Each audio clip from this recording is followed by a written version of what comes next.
Iran साफ साफ इनकार कर रहा है, वो कह रहा है कि नहीं हमने कोई अटैक नहीं किया। फिर अब आगे क्या होगा? दोनों पक्ष कह रहे हैं कि हमने सीज फायर का उल्लंघन नहीं किया है और दोनों पक्ष जो डेडलाइन से पहले हमला किया, लेकिन हमें कुछ घंटे का और इंतजार करना होगा। भारत पाकिस्तान के बीच में जब सीज फायर हुआ था, आपको याद होगा कि तुरंत जो है दोनों, जो खासतौर लोकल लेवल की बात करें तो कमांडर एक दूसरे पर हमला कर रहे थे और कहा यह गया था उल्लंघन हुआ है। और यहाँ लगता है कि हमें ईरान और इसराइल में फिलहाल कुछ वैसा ही देखने को मिल रहा है। तो हमें जो एक डेडलाइन जो दिया गया उसका इंतजार करना पड़ेगा, 5-6 घंटे इंतजार करना होगा, तब हम पक्के तौर पर कह सकते हैं कि आखिर ये सीज फायर जो ट्रंप ने इसका ऐलान किया है, दोनों पक्ष इजरायल और ईरान इसका पालन कर रहे हैं। लेकिन राजीव, अगर ईरान ये कह रहा है कि हमने कोई हमले नहीं किए हैं, हमने कोई मिसाइल नहीं दागी है, तो इसका मतलब यह है कि वो मान रहा है ना कि वो हमले अब नहीं करेगा, वरना वो ये कहता रहा है कि हम जवाबी हमला करेंगे, दहल जाएगा।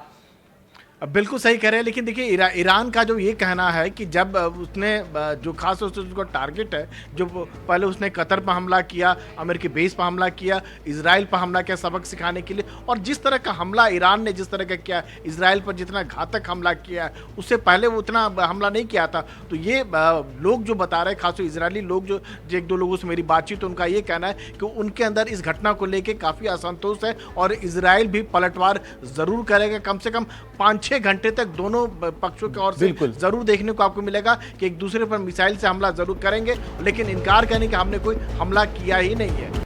बिल्कुल राजू, बने रहिए। एक बड़ी खबर इस बीच आ रही है, वो भी दर्शकों को बताते हैं कि सीज फायर पर इजरायली सांसद लिबरमैन बोले, घायल शेर को मत छोड़ो। एविगडोर लिबरमैन ने यह बयान दिया है। ईरान के सरेंडर से पहले युद्ध रोकना बड़ी गलती है। और लिबरमैन वहां के विपक्ष में नेता भी हैं और ये इस वक्त कह रहे हैं कि घायल शेर को मत छोड़ो। सीधे सीधे वो ये कह रहे हैं कि इसको छोड़ना ठीक नहीं है। डॉक्टर वाइल, इजराइल के अंदर से आवाज उठी है और वो ये कह रहे हैं कि इसको मत छोड़ो घायल शेर को, मतलब ईरान के संदर्भ में वो बात कह रहे हैं। ये कहां तक जायज है, कितना जायज है ये यकीन मानो इजराइल खुद मांग रहे रुकने के लिए। अगर 1 महीने तक ये युद्ध चल रहा था ना, कोई इजरायली कोई रहने वाले का नहीं है, सबको भाग जाते। अभी तक देख लो कितना फिलहाल लोग के गाजा थ्रू चला गया था, जॉर्डन में थ्रू कर रहा है और साइप्रस के लिए बिल्कुल जा रहा है। इसलिए मतलब ये तो बिल्कुल खुद उन्होंने अमेरिकन के प्रेशर लगा दिया था ये बंद करने के लिए। क्योंकि आप याद है ना, जब तक इजराइल में शुरू किया था इस युद्ध में, उसी के वक्त 2 दिन पहले उनके जो मस्कत की मीटिंग में चल रहा था, वो मीटिंग हो रहा है 6 round of talk between US and Iran, उसकी प्री एम्प्टिव स्ट्राइक किया था। लेकिन उन्होंने खुद बताया था अमेरिकन के लिए कि अगर हम लोग ये इतना टारगेट 300 टारगेट 400 टारगेट में अटैक कर रहा है ईरान में, तो अपने आप ये सरकार में गिर जाती। लेकिन उसी के बाद बिल्कुल गिरा नहीं है। उन्होंने इतना शक्ति इतना ताकत में ईरान वो दिखाया था, इसलिए जो सारी दुनिया मालूम हो गया था ईरान में इतना कमजोरी देश नहीं है। और जब तक अमेरिकन खुद न्यूक्लियर अटैक भी किया था,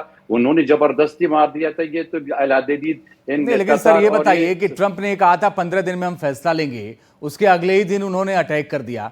फिर वो कह रहे हैं अब सीज फायर हो गया और ईरान ने एक बेस पर हमला भी किया, तब भी वो कह रहे थे हम जवाब देंगे। तो अमेरिका क्या बैकफुट पर आ गया क्या?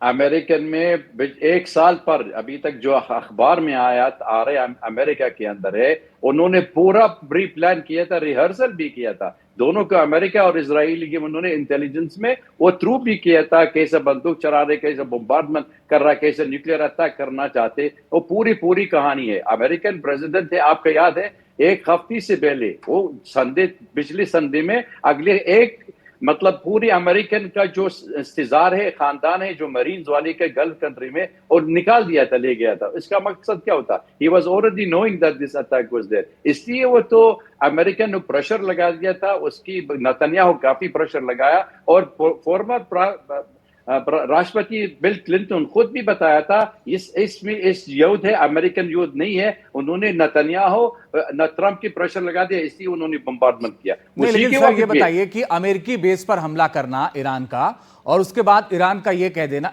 अमेरिका का ये कह देना कि सीज फायर, तो अमेरिका तो बर्दाश्त कर गया ना। अगर ईरान ने पलटवार किया अमेरिकी बेस पर, तो फिर तो बैकफुट पर है ना, अगर वो कह रहा है कि सीज फायर है तो।